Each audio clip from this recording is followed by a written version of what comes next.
Saint Teresa senior secondary school Raini में कल की वीडियो में हमने देखा था कि आवर्तबीजी जो पादप होते हैं वो क्या होते हैं। आवर्तबीजी जो पादप होते हैं उसमें हमने देखा आवर्तबीजी का मतलब क्या है। हमने कल बताया था कि बीज के चारों ओर आवरण, यानी ऐसे बीज जो फल रूपी आवरण के द्वारा ढके होते हैं उनको क्या कहते हैं, हम आवर्तबीजी कहते हैं। तो आवर्तबीजी के अंदर हमने एक मुख्य विशेषता ली थी कि इनमें क्या पाया जाता है, पीढ़ी एकांतरण पाया जाता है।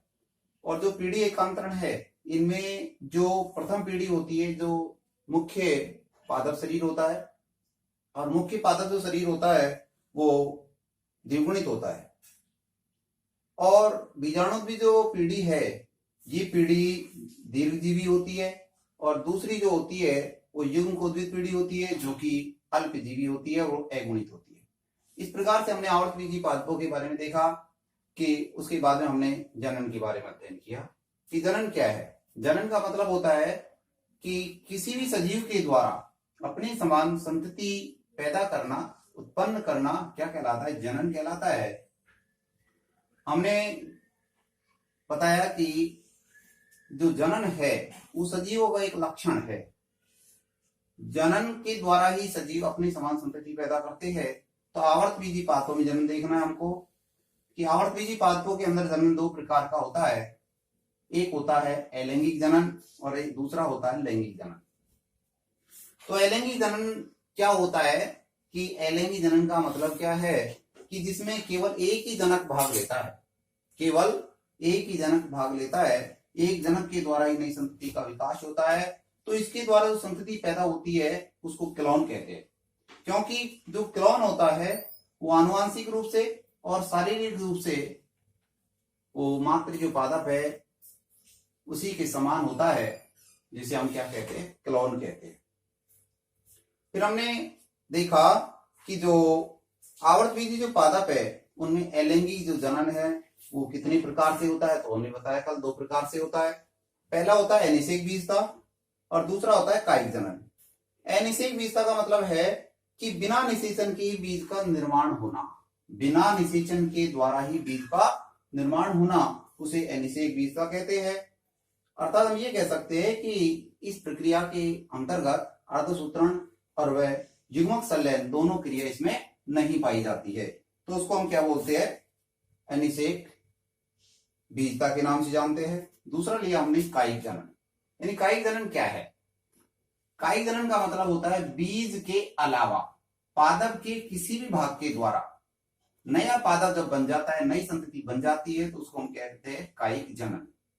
कायिक जनन में जड़, तना और पत्ती ये भाग लेते हैं। तो जो ये जड़, तना, जो पत्ती है इनको क्या बोलते हैं, प्रवर्ध बोलते हैं। इनको प्रोब्यूल के नाम से जानते हैं, यानी प्रवर्ध कहते हैं। अब हम नेक्स्ट आगे आज की वीडियो में ले रहे हैं कायिक प्रवर्धन की विधियां। कायिक प्रवर्धन की विधियां, ये आज का हमारा टॉपिक चालू होता है, कायिक प्रवर्धन की विधियां। तो कायिक प्रवर्धन की मुख्य रूप से दो विधियां हैं। पहली विधि का नाम है प्राकृतिक कायिक प्रवर्धन, प्राकृतिक कायिक प्रवर्धन, नेचुरल, और दूसरा है कृत्रिम कायिक प्रवर्धन, आर्टिफिशियल, कृत्रिम कायिक प्रवर्धन। तो सबसे पहला ले रहे हैं हम प्राकृतिक कायिक जनन। प्राकृतिक यानी नेचुरल, पादप अपने समान संतति पैदा कर लेता है, उसको हम बोलते हैं प्राकृतिक कायिक जनन। यानी ऐसा जनन जिसके अंतर्गत, ऐसा जनन जिसके अंतर्गत जड़, तना, पत्ती, जड़, तना, पत्ती द्वारा स्वतः ही जब नई संतति का विकास होता है तो इसे हम क्या बोलते हैं, प्राकृतिक कायिक जनन कहते हैं। यानी ऐसा जनन जिसके अंतर्गत जड़, तना, पत्ती द्वारा स्वतः ही नई संतति का जब विकास होता है तो इसको क्या कहते हैं, प्राकृतिक कायिक जनन कहते हैं। तो पौधों में प्राकृतिक कायिक जनन की निम्न कायिक अंगों के द्वारा ये जनन होता है। निम्न कायिक अंगों के द्वारा, तो कायिक अंग हम पहले भी पढ़ चुके हैं कि कायिक अंग का मतलब होता है जड़, तना और पत्ती, ये होते हैं। तो तीनों के द्वारा ही नई संतति का विकास हो जाता है। तो सबसे पहले हम ले रहे हैं तने के द्वारा, दूसरा होता है जड़ों के द्वारा, और तीसरा होता है पत्तियों के द्वारा। पहला होता है तने के द्वारा कायिक जनन, दूसरा होता है जड़ों के द्वारा कायिक जनन, और तीसरा होता है पत्तियों के द्वारा कायिक जनन। अब तीनों को हम डिटेल से पढ़ेंगे। सबसे पहले हम लेते हैं तने के द्वारा कायिक जनन।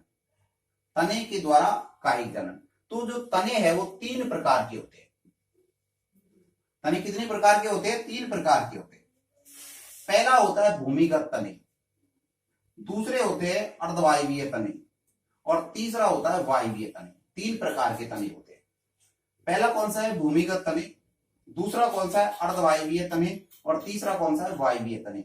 ये दो जो है भूमिगत तने और अर्धवायवीय तने हैं, ये तो हम हमारे सिलेबस में पढ़ेंगे, लेकिन जो वायवीय तना है ये हमारे सिलेबस में नहीं है। तो हम दोनों का अध्ययन करेंगे, एक तो भूमिगत तने का और एक अर्धवायवीय तने का अध्ययन करेंगे। इन दोनों के द्वारा कायिक जनन किस प्रकार से होता है। तो पहले नंबर पे हम लेते हैं भूमिगत तने के द्वारा। तने 3 प्रकार के होते हैं। 3 प्रकार से तने कौन कौन से हैं? एक तो होता है भूमिगत तना, दूसरा कौन सा होता है? अर्धवायवीय तना, और तीसरा कौन सा होता है? वायवीय तना। यानी भूमिगत तना कौन सा होता है? यानी ऐसा तना जो मृदा के अंदर ही रहते हैं। भूमिगत का मतलब मृदा के अंदर रहने वाले ऐसे तने जो मृदा के अंदर रहते हैं, उनको क्या बोलते हैं? हम भूमिगत तने कहते हैं। तो दूसरा तना कौन सा होता है? अर्धवायवीय तना। जो अर्धवायु, नाम आ रहा है अर्धवायवीय, वायवीय का मतलब है जमीन से ऊपर वाला भाग, यानी कि जो आधा तो होता है जमीन के अंदर और आधा होता है जमीन से ऊपर। यानी अर्धवायवीय तने क्या हुए? यानी ऐसे तने जो आधे तो मृदा के अंदर रहते हैं और आधे मृदा के ऊपर रहते हैं, ऐसे तनों को क्या बोलते हैं? हम अर्धवायवीय तने कहते हैं। तीसरा जो तना होता है उसको क्या कहते हैं? हम वायवीय तना कहते हैं। वायवीय तना का मतलब है वो पूरा का पूरा जो तना है वो जमीन से ऊपर ही होता है, लेकिन वो तना अपन अपने सिलेबस में नहीं है, इसलिए उसका अध्ययन हम नहीं कर रहे हैं यहाँ पर। तो अब सबसे पहले लेते हैं भूमिगत तने के द्वारा कायिक जनन। किसके द्वारा ले रहे हैं हम?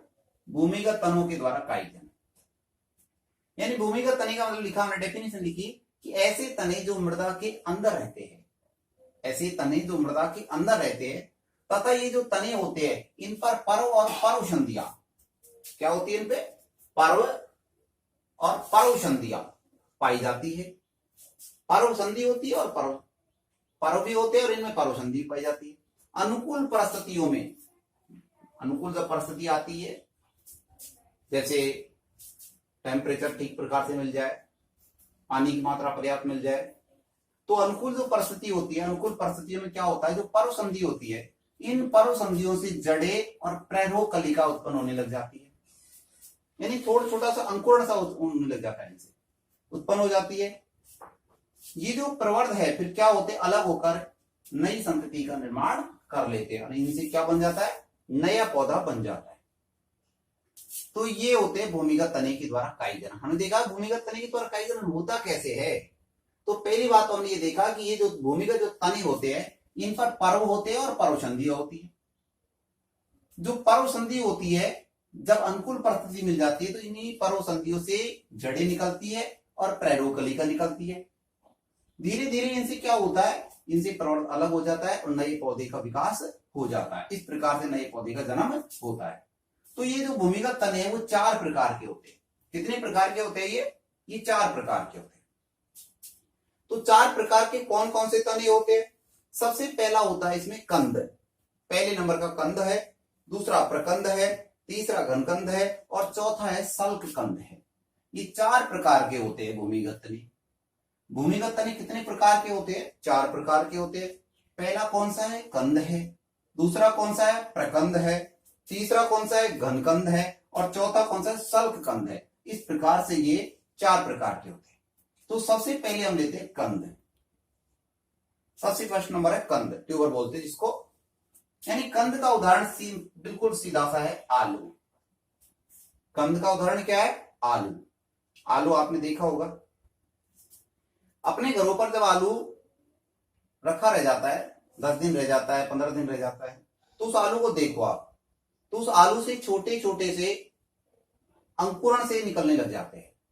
ये छोटे छोटे से जो अंकुरण निकले हैं इनको क्या कहते हैं हम? यानी कि ये जो अंकुरण है ये एक आंख है, जिसको हम कहते हैं जो गड्ढे गड्ढे से उनमें कक्षस्थलिका है वो वो आंख के नाम से उनको जानते हैं, कक्षस्थ कलिकाओं को आंख कहते हैं। और इन्हीं से ये जो आंख है, इन्हीं से अंकुरणशील कलिका का निर्माण होता है। तो जो आलू की जो आंख है, ये किसका कार्य करती है, ये मेन बात है। आलू की जो आंख है, आलू की में छोटे से जो गड्ढा है जिससे अंकुरण निकल रहा है, वो किसका काम करती है। मेन समझने की बात यहां पर ये है कि ये जो आंख है, ये परोसंधि का प्रतिनिधित्व करती है। और इन्हीं परोसंधियों पर कौन सी कलिका पाई जाती है, कक्षस्थ कलिका पाई जाती है। इन पर क्या पाई जाती है, कक्षस्थ कलिका पाई जाती है।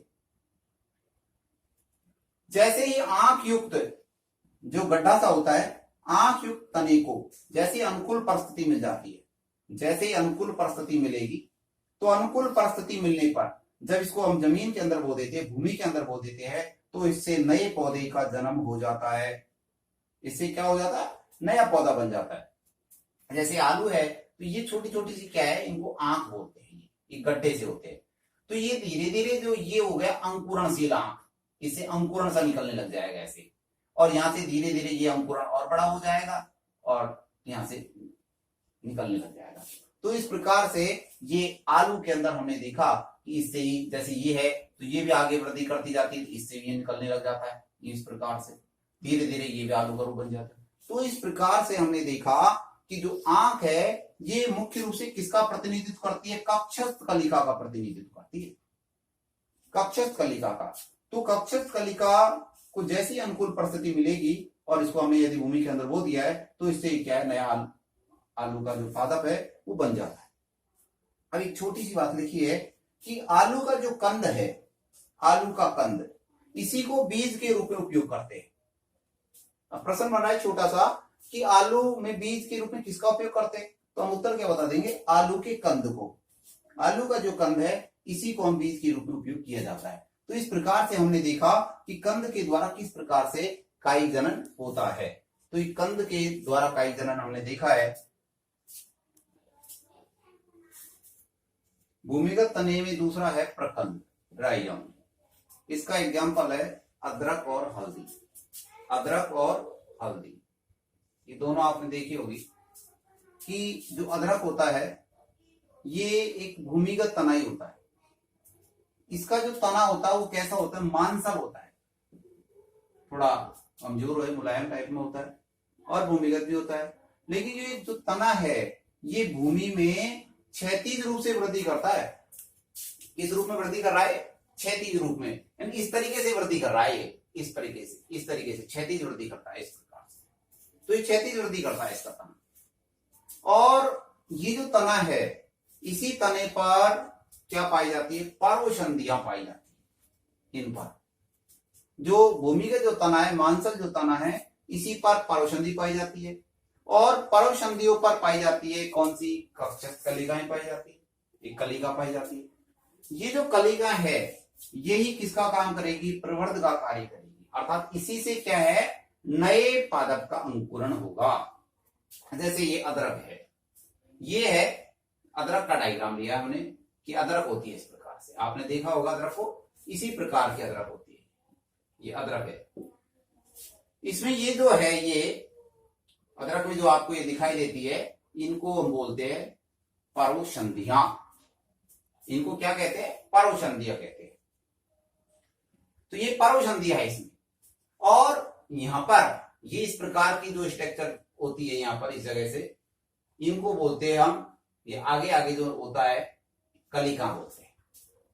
इन्हीं कलिकाओं से प्रवर्ध का निर्माण हो जाता है।